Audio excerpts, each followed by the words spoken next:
వచ్చేసా ఇంకో వీడియోతో మీ ముందుకి దడేసి ఈరోజు నేను ఓడేసి సినిమాకి వెళ్ళానమాట. సో ఎలా ఉంది ఏంటి అని చెప్పక ముందు please do like, share and subscribe to తేసిని అండ్ ఫాలో టు తే సినిమా. నాకైతే మూవీ వాజ్ ఓకే, బాగానే ఉంది, ఓకే అంతే. ఈ మూవీ చూసినంతసేపు నాకు ఐ ఫెల్ట్ లైక్ కొంచెం లాగ్ అనిపించింది, బోర్ అనిపించింది. I can say it's a perfect popcorn movie. ఎందుకంటే పాప్కార్న్ చూసుకుంటూ డ్రామాని ఎంజాయ్ చేయొచ్చు అన్నట్టు ఉంటుంది. ఒక 3 hours నువ్వు వేరే లోకంలో ఉన్నట్టు ఉంటుంది. If you want to experience this odyssey సినిమా, you go for bigger experience. అన్నిటికి వెళ్ళండి, మంచి లాంగ్ షాట్స్ ఉంటాయి, డిఫరెంట్గా ఉంటుంది చూడ్డానికి, చాలా అంటే చాలా బాగుంటుంది. నాకు ఎందుకు ఓకే అనిపించింది అనేది పాయింట్ ఇప్పుడు ఇంకా డిస్కస్ చేద్దాం. ఇక్కడ వరకు అయితే మీరు వెళ్ళిపోండి, ఇంకా చూసేయండి సినిమా. ఇంకా నేనేం మిమ్మల్ని ఎవరిని ఏమన్నా, స్టోరీ ఆల్సో గుడ్, స్టోరీ కూడా బాగుంది. వాళ్ళు ఏదైతే చెప్పాలనుకుంటున్నా అది చెప్పేశారు. ఇక్కడి నుంచి I want to talk about, అస్సలు నేను నోలన్ దగ్గర నుంచి ఎక్స్పెక్టేషన్స్ పెట్టుకున్నాను. ఆయన ఎలా అంటే గెలికేస్తాడు మన బ్రెయిన్ని. మనం అనుకున్న దాని విజువల్స్ కన్నా, మన మైండ్లో ఉన్న విజువల్స్ కన్నా బియాండ్ విజువల్స్ చూపిస్తారు. ఈ థాట్లోనే ఉన్నా.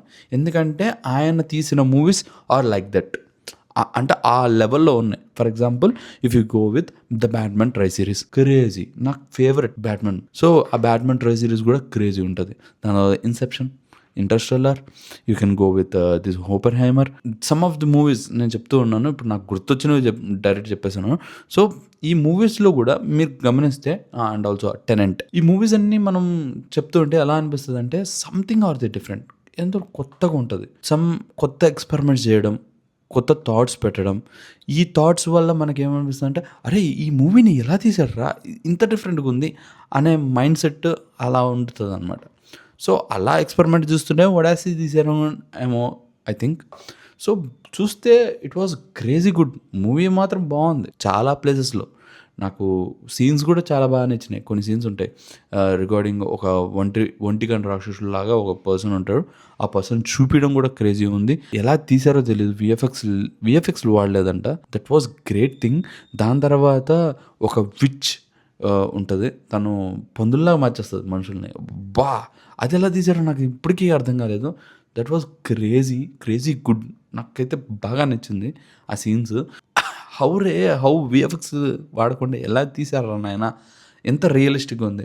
అండ్ ఈ మూవీలో నుంచి నేను ఒకటి తీసుకోవచ్చు అంటే, they stick on to very real thing, realistic locations, real thoughts, ఆ పర్సన్స్ ఫీల్ కానీ ఆ రియాలిటీ కానీ అవి చూపించడం గ్రేట్. అంతే, దీని గురించి పొగడడం అయితే ఇంతే. Next come the story line is simple. Odysseus అనే ఒక పర్సన్ ఉంటాడు.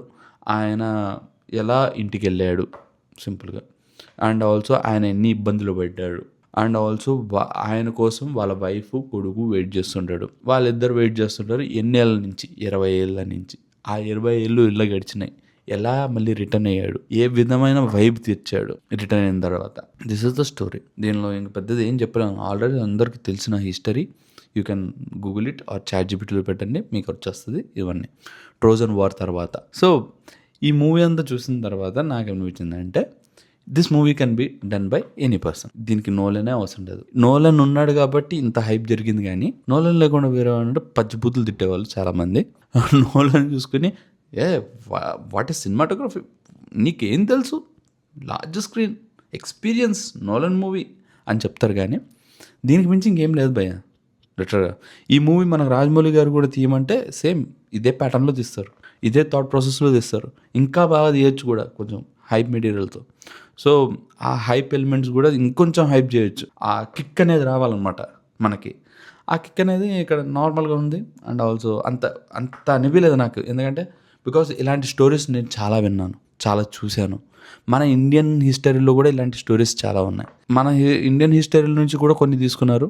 ఫర్ ఎగ్జాంపుల్ హ్యానా హ్యాత్వేతో ఒక సీన్ ఉంటుంది, మన దగ్గర నుంచే తీసుకుని మార్చారు అని అనిపించింది నాకైతే. రామాయణం ఆర్ మహాభారత దానిలో నుంచి తీసుకుని వీళ్ళు రెండింటిని మ్యాచ్ ఇంక్లూడ్ చేసి ఇలా పెడదాం అన్నట్టు పెట్టారు. ఇన్ఫ్యాక్ట్ ఐ ఫెల్ట్ లైక్ దుబ్బేసరిగా మంచిగా అన్నట్టు అనిపించింది నాకైతే. That scenes are so good చాలా బాగున్నాయి. నేను బాగాలేదని చెప్పట్లా, వాళ్ళ అడాప్టేషన్స్ కూడా చాలా బాగున్నాయని చెప్తున్నాను. And I want to say, ఇప్పుడు కానీ ఇంకా రాజమౌళి గారు dream project will be Mahabharatam. కదా.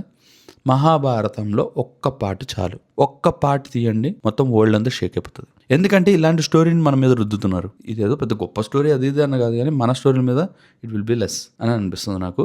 మన స్టోరీ ఒకటి పడితే కథం, సినిమా కథం. ఇలాంటి సినిమాలు అసలు పనికిరావు. ఎందుకంటే మన స్టోరీ లెవెల్, మన ఐడియాలజీ, మన థాట్ ప్రాసెస్ ఇవన్నీ పెడితే అయిపోయి ఫ్యూజులు ఎగిరిపోతాయి అక్కడ. But this movie is not and up to the mark of Nolan style అని నా ఫీలింగ్. మీ ఫీలింగ్ ఏంటో కింద కామెంట్ సెక్షన్ చెప్పండి. ఉంటా మరి ఇంకో వీడియోతో మీ ముందుకు వస్తాను. Until then have a great day. Bye bye, see you, tata. అర్థమైందా రాజా?